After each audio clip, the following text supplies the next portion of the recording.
It's Marsupillami! Well, hello Marsupillami. It's good to see you again. Hi, this is Charles Darwin, and greetings kids. You're going to learn about evolution today from Marsupillami, one of your favorite cartoon characters, at least he was 20 years ago.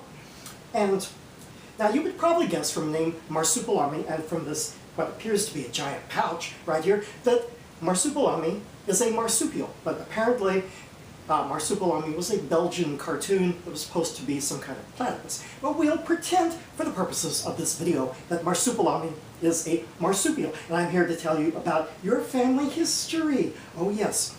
Well, let's go back millions of years ago when you and your relatives, actually, your ancestors, lived on a continent called Gondwanaland. And it was in the southern hemisphere, and it was a beautiful place to live. Oh, there were green forests, and it was warm and moist, and there were lots of friendly, cute marsupials there, right? Yes.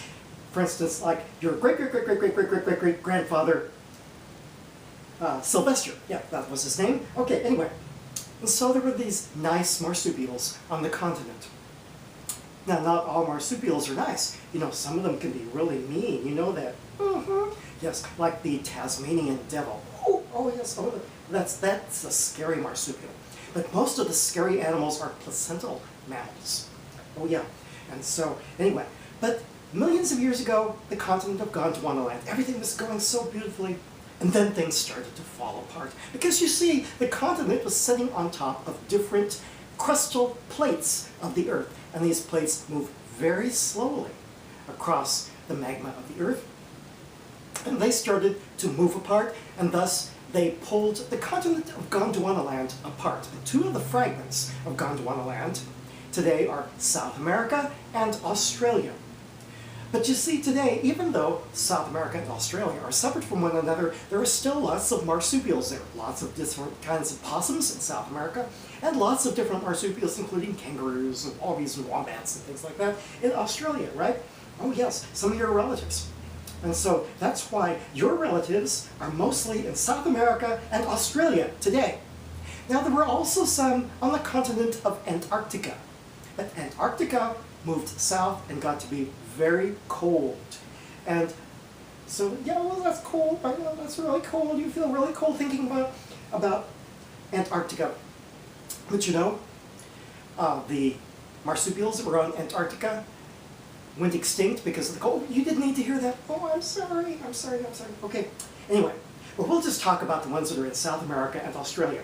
Now, this explains how the marsupials ended up in South America and Australia, primarily. It's because of continental drift and evolutionary history. Now you understand your family better, right? Yes, I thought you would. Now, how do creationists explain the fact that there's so many marsupial species in South America and in Australia and not in the other continents? Because the creationists believe that the whole world was covered by a great big flood. All the animals were on Noah's Ark. Noah's Ark came to rest on Mount Ararat, which is today in Turkey, near the border of Armenia, and that all the animals then dispersed throughout the earth from Mount Ararat. And so why is it that the marsupials just happened to mostly go to South America and to Australia? Well, you know what they say? They say God sent them there. That God sent the marsupials mostly to South America and Australia. Does that make any sense to you? No, it doesn't make any sense because, you know what? Does it say in the Bible that God sent the marsupials to South America and Australia? No, it does not say that. They just made that up. And you don't like people just making up stories, right? You want to know the truth about your ancestors, right? Okay, I thought so. Well, kids, that's your lesson for today about marsupials and about continental drift and about evolutionary history.